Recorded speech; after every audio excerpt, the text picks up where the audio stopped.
আজ বানাচ্ছি আলু দিয়ে বড়ি দিয়ে ধনেপাতা দিয়ে বাটা মাছের ঝোল।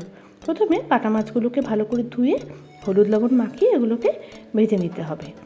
তারপর আমি নিয়ে নিচ্ছি বড়িগুলোকেও লাল লাল করে ভেজে নিতে হবে। এর মধ্যে আপনার ইচ্ছা করলে বেগুনও লম্বা লম্বা কেটে হলুদ লবণ মাখিয়ে ভেজে নিতে পারেন। তারপর আমি সেদ্ধ করা আলুগুলোকে হলুদ লবণ মাখিয়ে ভেজে রাখছি। তারপর আমি একটা মশলা তৈরি করছি। এর মধ্যে আছে শুকনো লঙ্কা, জিরের গুঁড়ো আর ধনের গুঁড়ো, এগুলো আমি বেটে নিচ্ছি।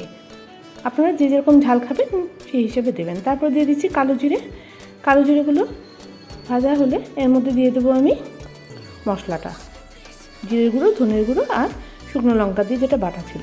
তারপর দিয়ে দিচ্ছি লবণ আর হলুদ দিয়ে দেবো এর মধ্যে। আপনারা চাইলে এর মধ্যে অল্প চিনিও দিতে পারেন। তারপর মশলাটা কষাতে হবে। আমি কষানোর সময় অল্প অল্প করে গরম জল ইউজ করছি এর মধ্যে, যাতে মশলাটা পুড়ে না যায়। তারপর এর মধ্যে দিয়ে দিচ্ছি কাঁচা লঙ্কা দিয়ে কিছুক্ষণ কষিয়ে নেব। তারপর 3 থেকে 4 কাপ মিডিয়াম সাইজের কাপে আমি গরম জলের মধ্যে দিয়ে দিচ্ছি। তারপর দিয়ে দিচ্ছি আমি ভেজে রাখা মাছ আর আলু। তারপর এগুলো সেদ্ধ হয়ে গেলে এর মধ্যে উপর থেকে আমি বড়িগুলো দিয়ে দেবো। বড়িগুলো একটু পরে দিচ্ছি, কারণ বড়িগুলো নাহলে ভেঙে যাবে। তারপর মাছ সেদ্ধ হয়ে গেলে উপর থেকে আমি ধনেপাতা দিয়ে দিচ্ছি।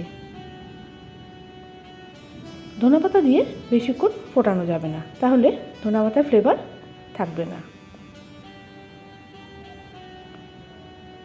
তারপর আমি গ্যাস বন্ধ করে দিচ্ছি। তৈরি হয়ে গেছে আলু দিয়ে বড়ি দিয়ে ধনেপাতা দিয়ে বাটা মাছের ঝোল। এটা গরমের দিনে আপনারা দুপুরবেলা গরম ভাতের সাথে পরিবেশন করবেন।